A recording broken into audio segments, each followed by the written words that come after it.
Setelah Yesus selesai menceritakan perumpamaan-perumpamaan itu, ia pun pergi dari situ. Setibanya di tempat asalnya, Yesus mengajar orang-orang di situ di rumah ibadat mereka. Maka takjublah mereka dan berkata, dari mana diperolehnya hikmat itu dan kuasa untuk mengadakan mujizat-mujizat itu? Bukankah ia ini anak tukang kayu? Bukankah ibunya bernama Maria dan saudaranya Yakobus, Yusuf, Simon dan Yudas? Dan bukankah saudara-saudaranya perempuan semuanya ada bersama kita? Jadi dari mana diperolehnya semuanya itu? Lalu mereka kecewa dan menolak dia. Maka Yesus berkata kepada mereka, seorang nabi dihormati di mana-mana, kecuali di tempat asalnya sendiri dan di rumahnya. Dan karena ketidakpercayaan mereka, tidak banyak mujizat diadakannya di situ. 58 sekali lagi. Dan karena ketidakpercayaan mereka, tidak banyak mujizat diadakannya di situ. Amin. Dari ayat ini saya mengambil satu tema yang perlu kita renungkan, yaitu simple. Percaya Yesus, ada keajaiban. Amin.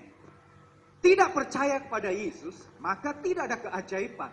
Pertanyaannya, percaya yang seperti apa yang kemudian melahirkan mujizat, melahirkan kuasa, melahirkan keajaiban yang Yesus kerjakan kepada orang percaya.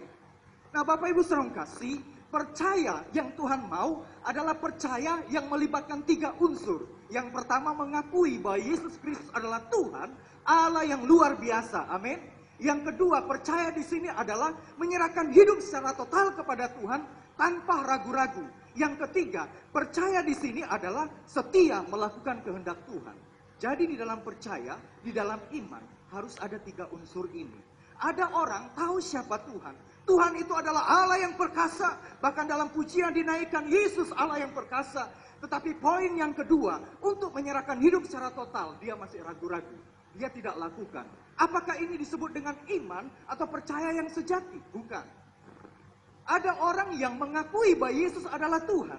Dan dia menyerahkan hidup sepenuh kepada Tuhan. Tetapi bagian yang ketiga, dia tidak taat melakukan perintah-perintah Tuhan. Itu bukan juga iman yang sejati.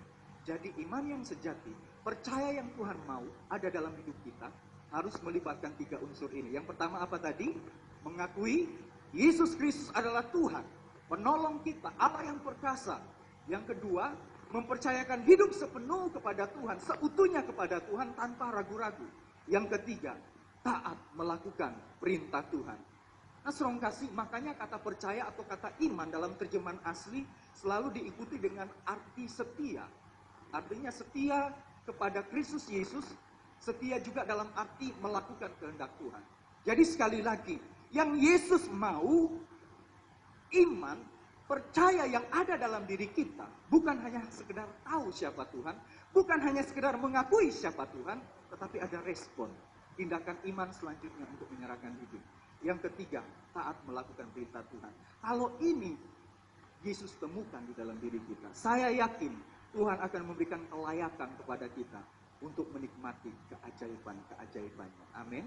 Sebaliknya, kalau kita tidak percaya, atau dengan kata lain, dalam iman 3 unsur itu tidak ada, atau hanya ada salah satu dari 3 unsur itu, maka saya yakin Yesus pun tidak akan melakukan keajaiban dalam diri orang itu. Karena sama atau disamakan, orang itu juga masih tetap tidak percaya kepada Tuhan. Nah, saudara kasih, ada orang yang tidak percaya kepada Yesus, tetapi tahu siapa Allah gitu. Nah, itu orang yang tidak percaya. Nah, saudara kasih, oleh sebab itu, dalam iman, pengharapan dan kasih, salah satu masalah yang terbesar dalam kehidupan manusia, dalam kehidupan orang Kristen, dalam kehidupan anak-anak Tuhan, adalah ketika dia kehilangan iman atau percayanya kepada Tuhan. Sekali lagi, salah satu masalah yang terbesar di dalam kehidupan anak-anak Tuhan, dalam kehidupan orang-orang Kristen, dalam kehidupan hamba-hamba Tuhan, adalah ketika dia kehilangan percayanya kepada Tuhan. Ketika dia kehilangan iman kepada Tuhan. Nah, saudara kasih, dan ini yang terjadi di dalam jemaat yang ada di Nazaret. Nah, saudara kasih, dan saudara pasti akan terkejut. Nanti saya akan jelaskan, saudara pasti akan terkejut. Sebagian besar jemaat yang ada di bait Allah seperti kita,